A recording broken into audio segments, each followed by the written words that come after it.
इसके बाद इनका एक और कमेंट में सवाल है, मुफ्ती साहब अव्वाबीन की नमाज़ की फ़जीलत बताएं और मगरिब की नमाज़ के बाद पढ़ी जाती है।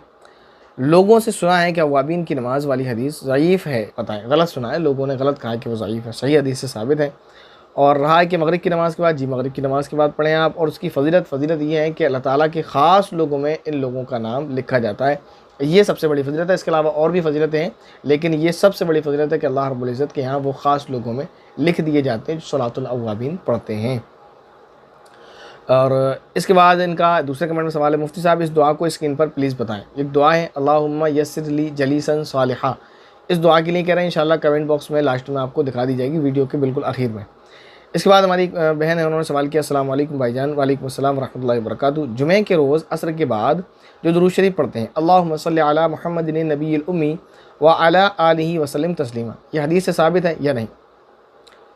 यह ज़ईफ़ हदीस है, ये हदीस से साबित नहीं, ज़ईफ़ है, ऐसा तारिक मसूद साहब से सुना है। प्लीज़ तफसील बता दीजिएगा। पहले तो आप एक बात समझ लें, आपको 2-3 मरतबा इससे पहले भी बताया गया। लोग ये समझते हैं, जैसा कि आप भी समझ रही हैं, कि ज़ईफ़ हदीस नहीं होती। ये बहुत गलत बात है। हदीस सही हो या ज़ईफ़, पहली बात तो आप ये समझें, आपको मैं आसान लफ्ज़ों में समझा रहा हूँ, कोई भी हदीस ज़ईफ़ नहीं होती। ये समझ लें आप और अच्छी तरह से याद रख लें।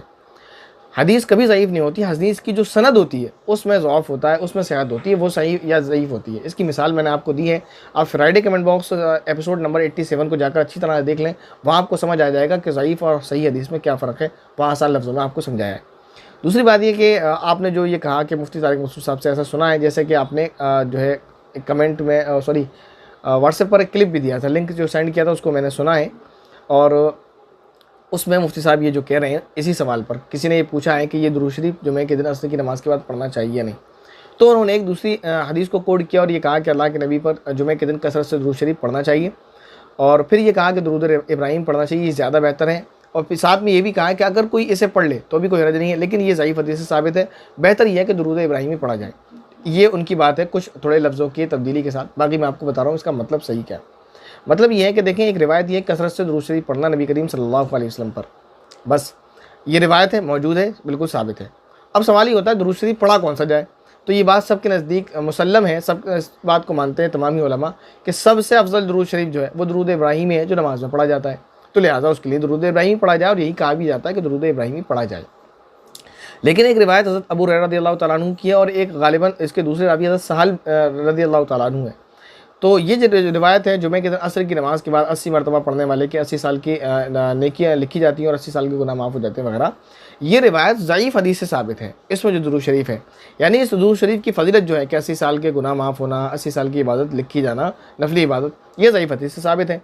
तो अगर कोई ये दुरूद शरीफ पढ़ता है तो ये जो हदीस है, ये इसकी जो सनद है वो ज़ईफ़ है कि इसमें सवाब उसको मिलेगा। लेकिन ये तमाम ही उलमा का मामूल रहा है, तमाम ही उलमा ने इसको अपनाया और उनका मामूल रहा है, और उन्होंने अपनी किताबों में इसको लिखा है। तो अगरचे ये ज़ईफ़ हदीस से साबित, ज़ईफ़ सनद से साबित हदीस है, लेकिन ये कोई मौजू या मनगढ़ंत रिवायत नहीं, इसको छोड़ दिया जाए। और ये मामूल है उलमा का, तो जुमे के दिन असर की नमाज़ के बाद इसको बिल्कुल पढ़ा जाना चाहिए। लेकिन वो रिवायत ये कसरत से जुमे के दिन दुरूद शरीफ पढ़ना, तो उसके लिए दुरूद इब्राहिम में पढ़ें, आप ये पढ़ लें, कोई भी पढ़ लें, बहरहाल। लेकिन अगर कोई जुमे के दिन ये दुरूद शरीफ ना पढ़कर, अल्लाहुम्मा सल्लि अला मुहम्मदिन नबिय्यिल उम्मी व आलिहि व सल्लिम तस्लीमा ना पढ़कर 80 मरतबा दुरूद इब्राहिमी भी पढ़ ले, ये ना पढ़े, वो पढ़ ले, क्योंकि वो सही हदीस से साबित है, तो वो भी बेहतर है, वो पढ़ सकते हैं, कोई हर्ज की बात नहीं है। बस इतनी सी बात है। और रही ज़ईफ़ और सही वाला जो कन्फ्यूज़न है, तो आप उसके लिए Friday comment box episode number 87 को ज़रूर देखें।